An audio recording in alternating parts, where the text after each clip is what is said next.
जिंदगी को जीने के सिर्फ दो तरीके होते हैं। पहला, कि जैसे जिंदगी चल रही है उसी तरीके से उसको चलने दिया जाए, रोते गाते हंसते नाचते जैसे भी चल रही है उसको चलने दिया जाए। दूसरा, कि अगर आपके अंदर हिम्मत है, ताकत है, तो अपनी किस्मत से लड़के, अपने मुकद्दर से लड़के, अपने मेहनत से अपने मुकद्दर को हासिल करना, अपनी किस्मत को बनाना। और इसी के लिए मैं आपको कुछ चार लाइन सुनाना चाहता हूं, तो सुनिएगा। कि हो गई है पीर पर्वत सी पिघलनी चाहिए, इस हिमालय से कोई गंगा निकलनी चाहिए। आज ये दीवार पर्दों की तरह हिलने लगी, सट थी लेकिन कि ये बुनियाद हिलनी चाहिए। हर सड़क, हर गली में, हर नगर, हर गांव में हाथ लहराते हुए हर लाश चलनी चाहिए। सिर्फ हंगामा करना मेरा मकसद नहीं, सिर्फ हंगामा करना मेरा मकसद नहीं, मेरी कोशिश है कि हर सूरत बदलनी चाहिए। मेरे सीने में नहीं तो तेरे सीने में सही, मेरे सीने में नहीं तो तेरे सीने में सही, हो कहीं भी आग लेकिन आग जलनी चाहिए। तो कुछ इसी अंदाज से हम अपने क्लास 12 का बैच आज स्टार्ट कर रहे हैं। और आपसे मैं वादा करता हूं कि ये बैच जो होगा 90 डेज के अंदर हम पूरे क्लास 12 के सिलेबस को कंप्लीट करेंगे, सीबीएसई बोर्ड, आईसीएसई बोर्ड और स्टेट बोर्ड। बस शर्त यह है कि आग मेरे सीने में नहीं तो तेरे सीने में सही, लेकिन जलनी चाहिए। हार नहीं मानेंगे और डटे रहेंगे और बोर्ड में झंडा लहरा के आएंगे। बस हमारे साथ बने रहिएगा लास्ट तक और साथ में मेहनत करते रहिएगा। अब आपके पास समय नहीं और हमारे पास भी समय नहीं, तो आज की क्लास हम स्टार्ट करते हैं।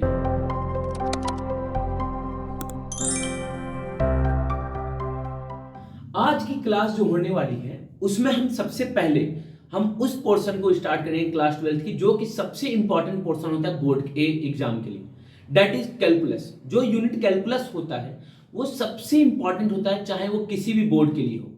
और इस कैलकुलस में अगर हम देखें तो कौन कौन से चैप्टर आते हैं, तो पहला चैप्टर होता है डिफरेंशिएशन, सेकंड होता है एप्लीकेशन ऑफ डेरिवेटिव, थर्ड होता है इंटीग्रेशन, फोर्थ होता है एप्लीकेशन ऑफ इंटीग्रल। ये एप्लीकेशन ऑफ इंटीग्रल जो होता है आईसीएसई बोर्ड में नहीं होता, सेक्शन बी में होता है, तो इसको हटा देंगे। पांचवा चैप्टर होता है डिफरेंशियल इक्वेशन। तो ये पांचों चैप्टर मिलके हमारा एक यूनिट बनता है क्लास 12 का, that is known as calculus, which is most important unit of class 12। अगर सिर्फ आपने इस यूनिट को भी अच्छे से पढ़ लिया तो क्लास 12 में आपको कोई भी फेल नहीं कर सकता। बट हमारा जो मुद्दा है वो फेल पास का नहीं है, हमारा मुद्दा है कि हमको झंडा गाड़ के आना है क्लास 12 के बोर्ड में, जिसके लिए कि हम पूरे क्लास 12 के सिलेबस को एकदम डिटेल वाइज पढ़ते हुए, क्वेश्चन लगाते हुए और झंडा लहरा देंगे। तो आज जो हम क्लास स्टार्ट करने जा रहे हैं वो कैलकुलस का स्टार्ट करने जा रहे हैं। और कैलकुलस में सबसे पहला टॉपिक है डिफरेंशिएशन। डिफरेंशिएशन में भी एक टॉपिक होता है कंटिन्यूटी, तो चैप्टर का नाम होता है कंटिन्यूटी एंड डिफरेंशिएबिलिटी। बट हम स्टार्ट करेंगे डिफरेंशिएशन से, कंटिन्यूटी हम बाद में पढ़ेंगे, क्योंकि कंटिन्यूटी का जो इंट्रोडक्शन है आपने क्लास 11th में एक बार पढ़ के रखा हुआ है कि कंटिन्यूटी क्या होती है। तो हम यहाँ पे स्टार्ट करेंगे डिफरेंशिएशन से। अब हम जो आज की क्लास स्टार्ट करने जा रहे हैं उसका नाम क्या है, differentiation. Differentiation one of the most important topic है, कहां का, क्लास 12 का। अब इसके बारे में जो है आपने थोड़ा सा इंट्रोडक्शन क्लास 11th में लिया था, जो कि चैप्टर का नाम था limit and derivative, limit and derivative. तो वहां पे आपने फर्स्ट प्रिंसिपल ऑफ डिफरेंशिएशन पढ़ा था। हमारा क्लास 12 में जो पढ़ना उसको पढ़ना सेकंड प्रिंसिपल ऑफ डिफरेंशिएशन। क्या पढ़ना है, second principle of differentiation, second principle of differentiation. तो सबसे पहले सेकंड प्रिंसिपल पढ़ने से पहले बात यह होती है कि डिफरेंशिएशन होता क्या है। मान लीजिए क्लास 11th में आपने अगर पढ़ा होगा तो डिफरेंशिएशन का मतलब आपको पता होगा कि डिफरेंशिएशन का मतलब क्या होता है, बट नहीं पढ़ा तो भी हम बेसिक से एकदम शुरू करेंगे। ये जो डिफरेंशिएशन होता है इसका मतलब होता है डेरिवेटिव। डेरिवेटिव, डेरिवेटिव का मतलब क्या होता है, तो आपने कोई डेरिवेटिव का मतलब होता है रेट ऑफ चेंज। तो डिफरेंशिएशन का मतलब क्या होता है, तो डिफरेंशिएशन का बेसिकली मतलब होता है rate of change of one thing with respect to another thing, किसी एक चीज का rate of change with respect to another thing. तो आपने कभी रेट ऑफ चेंज तो हमने पहले भी क्लासेस में पढ़ के रखा है, ये डिफरेंशिएशन पढ़ने की नीड क्या क्यों आई, तो समझिए बात को। रेट ऑफ चेंज जो होता है हम फाइंड करते हैं वो बड़े लेवल पे फाइंड करते हैं, मतलब अगर डिफरेंस जो है, जो चेंज हो रहा है वो काफी बड़े लेवल पे हो रहा है। लेकिन अगर यही चेंज नेग्लिजिबली स्मॉल हो जाए, नेग्लिजिबली स्मॉल का मतलब जो इनके बीच का चेंज है वो टेंडिंग टू जीरो हो जाए, डेट इज कि उसको कंसिडरेबल ही ना हो, तो उस तरीके के चेंज को फाइंड करने के लिए हमने इंट्रोड्यूस किया किसको, डिफरेंशिएशन को। किसको यूज किया, डिफरेंशिएशन को। That is denoted by dy by dx, dy by dx, जहां पे हम किसको फाइंड कर रहे हैं, y के रेट ऑफ चेंज को फाइंड करते हैं, y के रेट ऑफ चेंज को फाइंड करते हैं with respect to x, with respect to x, मतलब जो डिनोमिनेटर में उसके रिस्पेक्ट में y के चेंज को फाइंड करते हैं। आपने प्रीवियस क्लास में पढ़ा delta y by delta x, delta y by delta x भी रेट ऑफ चेंज आता है, लेकिन जब ये स्मॉल हो जाए, काफी छोटी चेंज की बात कर रहे हैं, तो इसी डेल्टा को हम dy बाई dx से डिनोट करते हैं। इतनी बात याद रखिए। अब यहाँ पे जो y है इसको हम कहते हैं डिपेंडेंट, क्या कहते हैं, डिपेंडेंट। और ये जो x है इसको हम कहते हैं इंडिपेंडेंट, x को हम क्या कहते हैं, इंडिपेंडेंट। इंडिपेंडेंट क्यों कहते हैं और इसको डिपेंडेंट क्यों कहते हैं, क्योंकि y का चेंज हो रहा है with respect to x, x के हिसाब से y में चेंज हो रहा है, x के हिसाब से, तो किसी के हिसाब से चेंज हो रहा है। जैसे मान लीजिए कि अगर आपको कोई सामान चाहिए तो आपको पैसा चाहिए, पैसा किससे मांगेंगे, तो अपने मम्मी या पापा से मांगेंगे, फादर या मदर से पैसा मांगेंगे। तो फादर और मदर से जब पैसा मांगेंगे तो आप किसके ऊपर डिपेंडेंट हुए, फादर मदर पे। लेकिन अगर उनको पैसा चाहिए तो क्या करेंगे, वो अपने जेब से पैसे निकालेंगे। तो your father and mother are independent in term of money, but you are dependent on your father and mother. आप क्या है, उन पर डिपेंडेंट। तो उसी तरीके से डिपेंडेंट वेरिएबल होता है और एक इंडिपेंडेंट वेरिएबल होता है। जो डिपेंडेंट वेरिएबल होता है उसके हम रेट ऑफ चेंज को फाइंड करते हैं with respect to independent variable x, with respect to independent variable x, और इसी को हम क्या कहते हैं, dy बाई dx कहते हैं। अब अगर बात समझे तो ये जो y है, ये y एक फंक्शन को रिप्रेजेंट करता है। किसको रिप्रेजेंट करता है, फंक्शन को। और फंक्शन का अगर हम ग्राफिकल रिप्रेजेंटेशन बोले तो function represent curve on graph. किसको रिप्रेजेंट करेगा, कर्व को रिप्रेजेंट करेगा। और कर्व का जब भी आप रेट ऑफ चेंज फाइंड करेंगे, रेट ऑफ चेंज फाइंड करेंगे, तो that will give the tangent of the curve. क्या गिवन करेगा, टेंजेंट ऑफ द कर्व। तो आपने जो पढ़ा था टेन ऑफ थीटा, इसी को हम क्या कहते हैं, टेंजेंट कहते हैं या स्लोप भी कह सकते हैं। यही हमारा क्या होता है, dy बाई dx भी होता है। और dy बाई dx को अगर किसी पर्टिकुलर पॉइंट पे ले लिए, मतलब इस टेंजेंट को किसी particular point of the curve ले लिए, तो वही पर्टिकुलर पॉइंट पे वो क्या दे देता है, स्लोप ऑफ द कर्व देगा। क्या देगा, स्लोप ऑफ द कर्व देगा। इसके बारे में और डिटेल हम किस में पढ़ेंगे, एप्लीकेशन ऑफ डेरिवेटिव। यहाँ पे हमको डिफरेंशिएशन के बारे में, मतलब डेरिवेटिव के बारे में पढ़ना, वो भी सेकंड प्रिंसिपल। फर्स्ट प्रिंसिपल के बारे में आपने नॉलेज कहाँ लिया था, क्लास 11th में लिया। तो पहले एक बार फर्स्ट प्रिंसिपल को थोड़ा सा देखते हैं और उसके बाद सेकंड प्रिंसिपल पर खटाक से मूव करेंगे और फिर प्यारे प्यारे क्वेश्चंस लगाएंगे हम लोग। मान लेते कोई एक फंक्शन हमारे पास fx, और हमने कहा ये जो फंक्शन fx है वो डिफरेंशिएबल है इन इंटरवल a से b। a से b में क्या है, इंटरवल में डिफरेंशिएबल है। तो याद रखिएगा कोई भी डिफरेंशिएशन फंक्शन, मतलब जो डिफरेंशिएबल फंक्शन होता है, तो every differentiable function is continuous in its domain. अपने डोमेन में क्या होगा, कॉन्टिन्यूअस भी होगा। मतलब सारे डिफरेंशिएबल फंक्शन कॉन्टिन्यूअस फंक्शन होते हैं, बट सारे कॉन्टिन्यूअस फंक्शन डिफरेंशिएबल फंक्शन नहीं होते। तो ये बात याद रखिएगा। तो हमने कहा भैया हमने एक फंक्शन लिया fx जो कि अपने इंटरवल a से b में, a, b में क्या है, डिफरेंशिएबल। तो हमने कोई एक पॉइंट लिया c जो कि a, b में लाई करता है। तो हमने कहा कि हमको फाइंड करना है f डैश c। क्या फाइंड करना है, f डैश c। तो f डैश c जो होगा that will be equal to limit h tending to 0 f c plus h minus f of c by h। और ये मेथड आपने कहां सीखा था, लिमिट वाला मेथड। इसी को हम क्या कहते हैं, फर्स्ट ऑर्डर डेरिवेटिव, या फर्स्ट प्रिंसिपल ऑफ डिफरेंशिएशन। तो फर्स्ट प्रिंसिपल ऑफ डिफरेंशिएशन आपने क्लास 11th में किया था, वो क्लास 11th में ही रख दीजिए। क्लास 12th में इसका बिल्कुल भी कोई यूज नहीं है।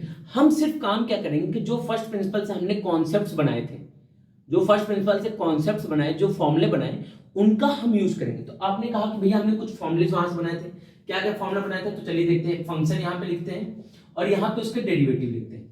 डेरिवेटिव को f डैश x से भी डिनोट किया जाता है, ये d by dx of fx से भी डिनोट किया जाता है। तो इसका भी मतलब हुआ कि डिफरेंशिएशन ऑफ फंक्शन fx और डिफरेंशिएशन ऑफ फंक्शन fx। तो चलिए देखते हैं, पहले कुछ फंक्शंस के हम देखते हैं। तो आपने जो पहला होगा वो होगा x की पावर n।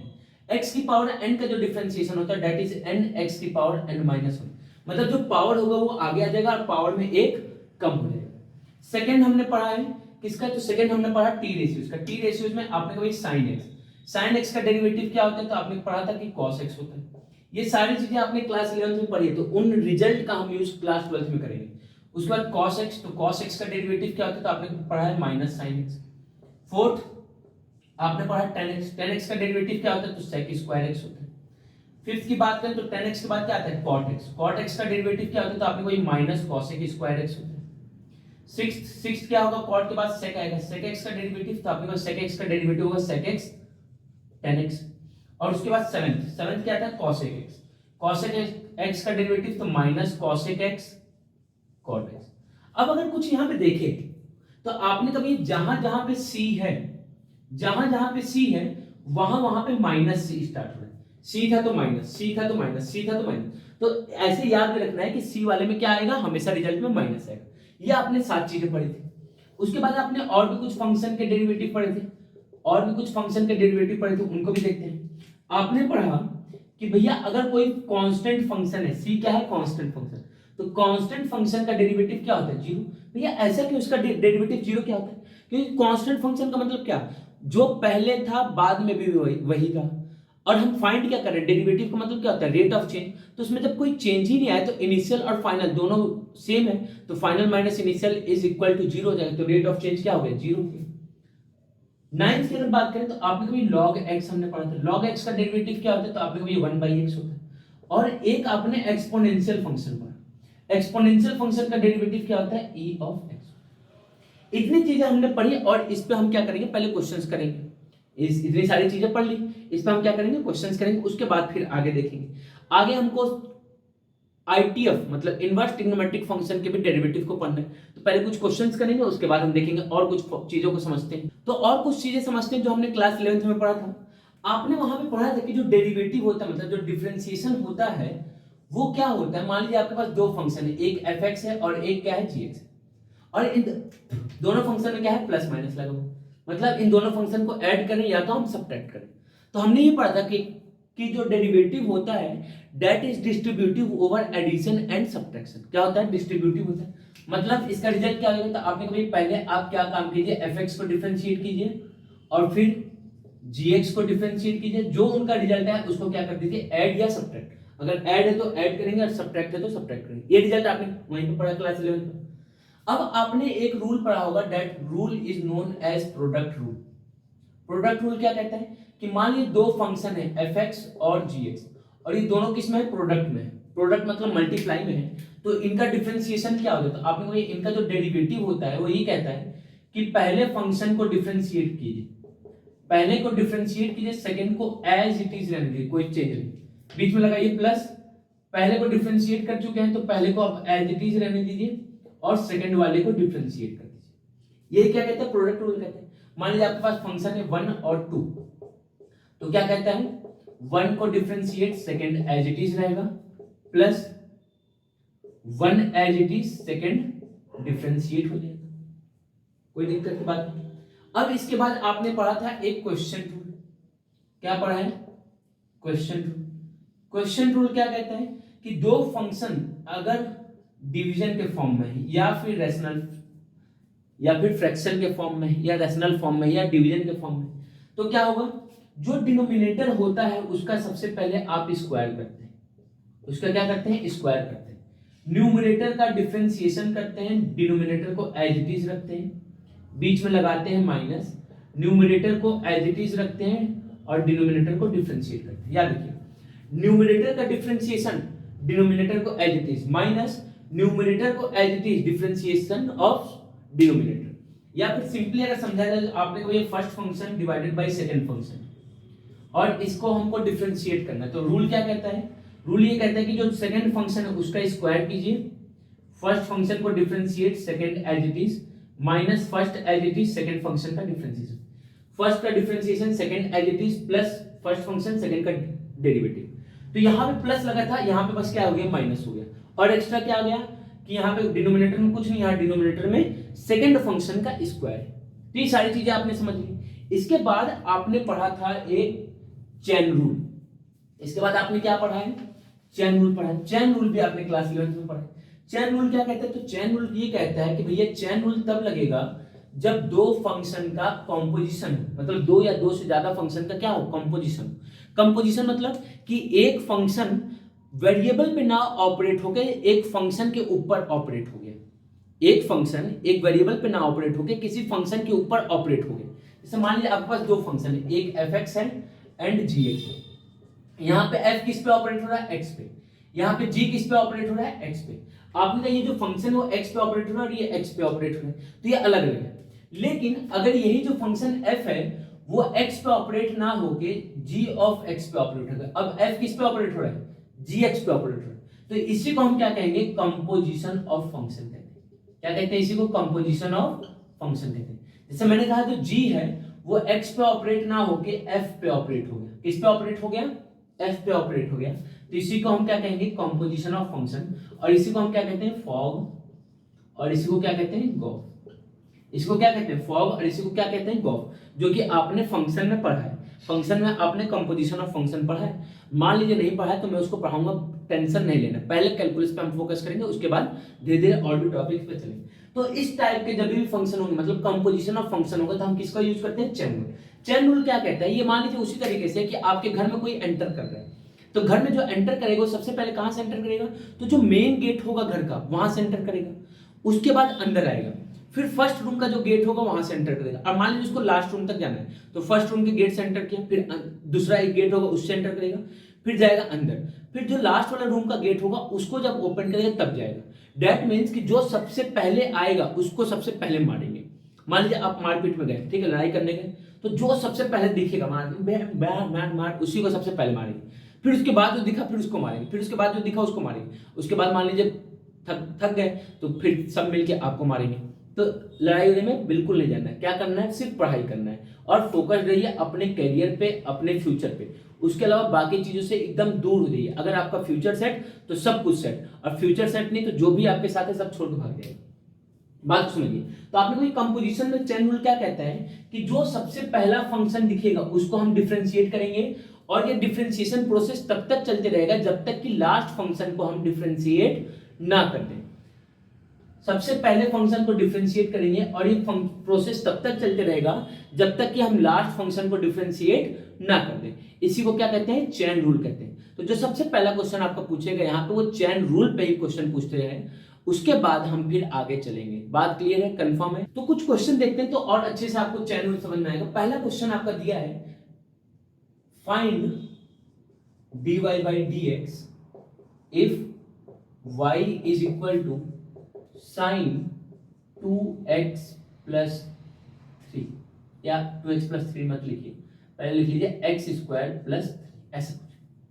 आपने कभी हमको क्या फाइंड करना, dy by dx, तो dy by dx के लिए क्या करेंगे, तो डिफरेंशिएट करेंगे, कहां पे, both side with respect to, आपने कोई डिनोमिनेटर में x है तो x के रिस्पेक्ट में डिफरेंशिएट करेंगे। तो यहां पे क्या हो जाएगा, तो आपने ये हो जाएगा d by dx of y is equal to d by dx of sin x square plus 3। यहां पे क्या हो जाएगा, तो आपने ये हो जाएगा dy by dx। यहां आपने क्या कहा कि भैया यहां पे हमारा लगेगा चेन रूल। क्या लगेगा, चेन रूल। चेन रूल क्या कहते हैं कि जो सबसे पहले आएगा सबसे पहले उसको मारेंगे। तो सबसे पहले कौन आया, साइन आया, तो साइन को सबसे पहले डिफरेंशिएट करेंगे। तो साइन का डिफरेंशिएशन अभी आपने पढ़ा कि क्या होता है, cos x, x की जगह ये पूरा लिखा है तो आपने कोई x की जगह ये पूरा लिखा है तो इसको लिख दीजिए डॉट। डॉट क्यों लगा रहे, आपने कोई साइन है ना, साइन को तो मार दिया, साइन के बाद ये भी तो आ रहे हैं, इसको भी तो मारेंगे, तो आपने कोई इसको भी मारेंगे, तो x d by dx of x square plus 3 क्या हो जाएगा, तो आपने कोई ये हो गया cos x स्क्वायर प्लस 3 और d by dx। तो आपने कहा भैया अभी हमने ये पढ़ा कि जो डेरिवेटिव होता है वो डिस्ट्रीब्यूटिव होता है ओवर एडिशन और सब्ट्रैक्शन। तो डिस्ट्रीब्यूट हो जाएगा तो क्या हो जाएगा, d by dx of x square plus d by dx of 3, और इसको पूरा ब्रैकेट में रखिएगा। ब्रैकेट में क्यों, क्योंकि ये पूरा जो है इसके साथ मल्टीप्लाई में, ये नहीं कि अलग अलग है। तो क्या हो जाएगा, तो आपने कोई cos x square plus 3, x square का डिफरेंशिएशन, तो आपने कोई अभी हमने पढ़ा कि x की पावर n का डिफरेंशिएशन, पावर आगे और पावर में एक कम, तो x स्क्वायर में, तो आपने कोई पावर आगे पावर में एक कम, तो 2 माइनस प्लस कांस्टेंट का डेरिवेटिव क्या होता है, तो आपने कभी कांस्टेंट का डेरिवेटिव 0 होता है तो उसको निपटा दीजिए। तो क्या हो जाएगा, तो आपने को ये हो जाएगा cos x square plus 3 multiply 2x, तो 2x को आगे कर लीजिए, तो 2x cos x square plus 3, ये आपका क्या हो गया, dy by dx। आपने कभी अगर 2x हम यहाँ रख देते तो कोई दिक्कत है क्या? कोई दिक्कत की बात नहीं थी। आपका जहां मन वहां रखे, कोई दिक्कत की बात नहीं। बात को समझ में आई? एक और क्वेश्चन देखते हैं इसी पर, एक और क्वेश्चन देखते हैं तो और अच्छे से आपको समझ में आ जाएगा। क्वेश्चन क्या कह रहा है समझिए। क्वेश्चन कह रहा है कि find dy by dx if y is equal to 10 square x square plus 4, ऐसा कुछ कहा है। आपने कभी देखी कॉन्सेप्ट ये कहता है कि सबसे पहले dy by dx करना, मतलब डिफरेंशिएट बोथ साइड। x बोला है तो x के रिस्पेक्ट में, तो आपने कभी डिफरेंशिएट करते हैं, डिफरेंशिएट किया both side with respect to x के रिस्पेक्ट में, तो क्या मिलेगा? तो आपने कभी इधर मिल जाएगा dy by dx और इधर क्या मिलेगा? d by dx of 10 square x square plus 4। आपने कहा यहाँ पे भैया अगर देखा जाए तो सबसे पहला फंक्शन क्या मिला है? स्क्वायर मिला है, 10 नहीं मिल रहा है। इसको पूरा अगर फुल फॉर्म में लिखा जाए तो कैसा हो जाएगा? तो आपने को ये लिखा है 10 x स्क्वायर प्लस 4 का होल स्क्वायर। तो सबसे पहले ब्रैकेट का कौन सा फंक्शन है? पावर का है। सबसे पहले कौन सा मिला? पावर। तो सबसे पहले क्या करेंगे? पावर की तरफ भाग तोड़ा, पावर को तोड़ा तो क्या होगा? तो आपने कहा पावर को तोड़ेंगे तो क्या होता है? x की पावर n, पावर आगे आता है और पावर में एक कम, तो 2 में से एक कम होगा तो कितना होगा? 1। तो आपने कहा बाकी 1 हो गया, तो एज इट इज लिख दिया। ये अभी पावर टूटा, याद रखिएगा। पहला फंक्शन कौन सा था? पावर का, तो पावर को तोड़े।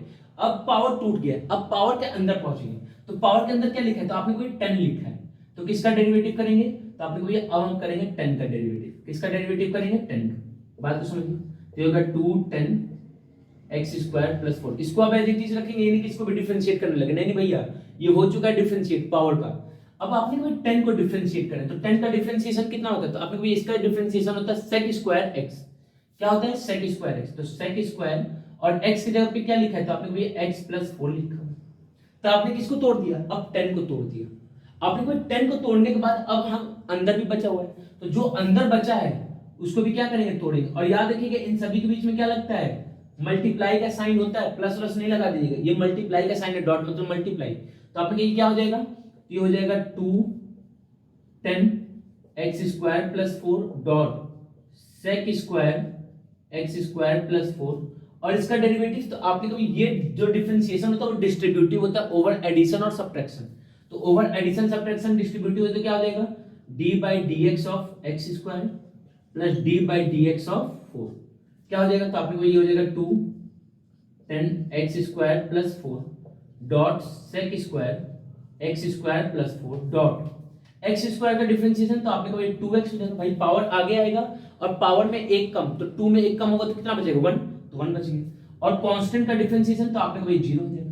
अच्छा 2x किस में? मल्टीप्लाई में ना, ये भी 2 मल्टीप्लाई में, तो इधर आके मल्टीप्लाई हो जाएगा, तो क्या हो जाएगा? तो आपने को ये हो गया 4x 10 x square plus 4 dot sec square x square plus 4। ये आपका क्या हो गया?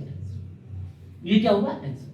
तो इसको हम कहते हैं चेन रूल। चेन रूल क्या कहते हैं? सबसे पहले वाले को तोड़ेंगे, फिर दूसरे को, फिर तीसरे को, चौथे को, और तब तक तोड़ेंगे जब तक कि छोड़ेंगे नहीं, है ना? तब तक तोड़ेंगे जब तक कि छोड़ेंगे नहीं।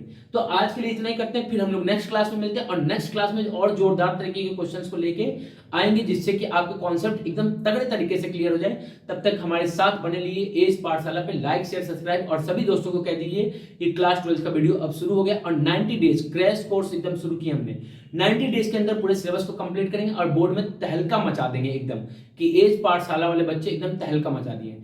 तब तक के लिए जय हिंद, जय Bharat. Don't trouble your mother father and anyone else. Be kind, be honest और बी हेल्पिंग इन नेचर। चलिए मिलते हैं।